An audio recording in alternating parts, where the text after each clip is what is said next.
Four size TV. ఈసారి కేరళలో కనీసం 4 సీట్లలో గెలవాలని బీజేపీ బలంగా పావులు కదుపుతోంది.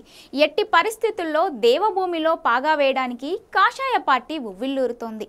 ఇందుకోసం దాదాపు 5 ఏళ్లుగా స్కెచ్ వేసింది. కొన్ని పార్టీలను తమలో మెర్జ్ చేసుకున్న బీజేపీ ప్రత్యర్థులు ఊహించని విధంగా క్రిస్టియన్ ఓటు బ్యాంక్ బాగా పెంచుకుంది.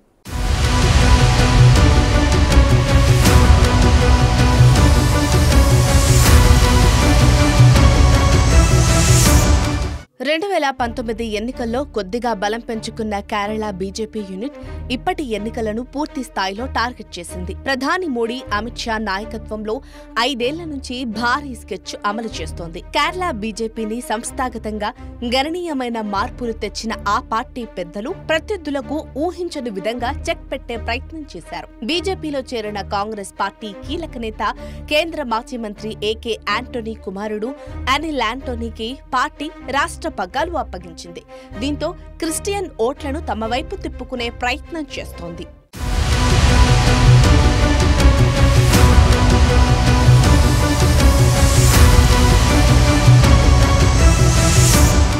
కేరళలో మొత్తం 20 ఎంపీ సీట్లున్నాయి. 2019 ఎన్నికల్లో ఒక్క సీటులో కూడా బీజేపీ గెలవలేదు.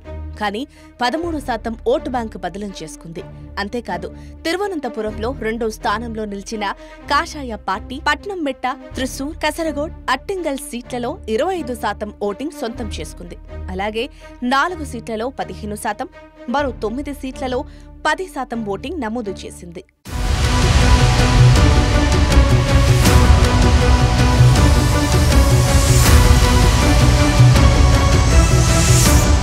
అనిల్ ఆంటోనీ ద్వారా క్రిస్టియన్ ఓట్లకు గాలం వేసిన బీజేపీ పెద్దలు కేరళ జనపక్షం సెక్యులర్ పార్టీని తమలో కలిపేసుకుంది. ఈ పరిణామంతో కంగుతిన్న కాంగ్రెస్ పెద్దలకు మరో షాక్ ఇచ్చింది బీజేపీ. కేరళ మాజీ సీఎం, కాంగ్రెస్ పార్టీ సీనియర్ నేత వేణుగోపాల్ కుమార్తె పద్మజ వేణుగోపాల్ బీజేపీలో చేరారు. దీంతో 3 సీట్లలో కాంగ్రెస్ పార్టీకి ఝలక్ తగలడం ఖాయంగా కనిపిస్తోంది.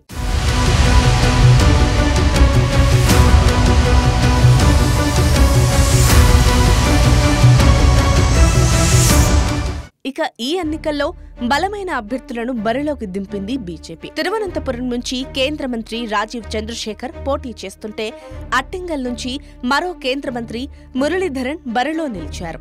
అలాగే త్రిశూర్ నుంచి మరోసారి బరిలో ఉన్నాడు నటుడు సురేష్ గోపి. ఇక పట్నంతిట్ట నుంచి అనిల్ ఆంటోనీ సై అంటున్నారు. ఇక 5 ఏళ్లుగా కేరళను టార్గెట్ చేసిన BJP popular front of India మీద నిషేధం విధించింది. ఈ నిర్ణయంతో హిందూ యువత ఓట్లను తమ వైపు తిప్పుకునే ప్రయత్నం చేసింది. అలాగే కసరగోడ్, తిరువనంతపురం హైవే పనులు దాదాపు పూర్తి చేసింది. అంతేకాదు, కొచ్చి మెట్రో, షిప్ యార్డ్ డెవలప్మెంట్ పనులను కూడా వేగంగా పూర్తి చేసింది. ఇక అలప్పి బైపాస్ రోడ్డు, ఫ్లైఓవర్ నిర్మాణంతో పాటు స్మార్ట్ సిటీస్ పేరుతో కేరళలోని కొన్ని నగరాలకు భారీగా నిధులు మంజూరు చేసింది.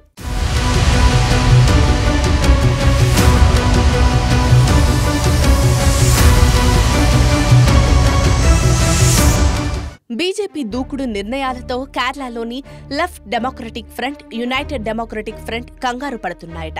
ఇదే సమయంలో 2 కూటముల మధ్య సయోధ్య ఇప్పటికీ కుదరడం లేదు. ఓవైపు ఇండి కూటమిలో భాగస్వాములైన సిపిఐ, సిపిఎం పార్టీలు కేరళలో మాత్రం కాంగ్రెస్ పార్టీతో సఖ్యతతో ఉండలేకపోతున్నాయి. ఎందుకంటే కేరళ సీఎం పీఠం ఆ 2 పార్టీల మధ్య దోబూచులాడుతోంది. ఓసారి ఎల్డీఎఫ్, మరోసారి యూడీఎఫ్ పార్టీలు అధికారం చెలాయిస్తున్నాయి. ఇప్పటి సార్వత్రిక ఎన్నికల్లో కాంగ్రెస్, లెఫ్ట్ పార్టీల మధ్య పొత్తు పొసగడం లేదు. ఈ పరిస్థితి బీజేపీ వ్యతిరేక ఓట్ల మధ్య చీలిక తేవడం ఖాయమంటున్నారు రాజకీయ విశ్లేషకులు.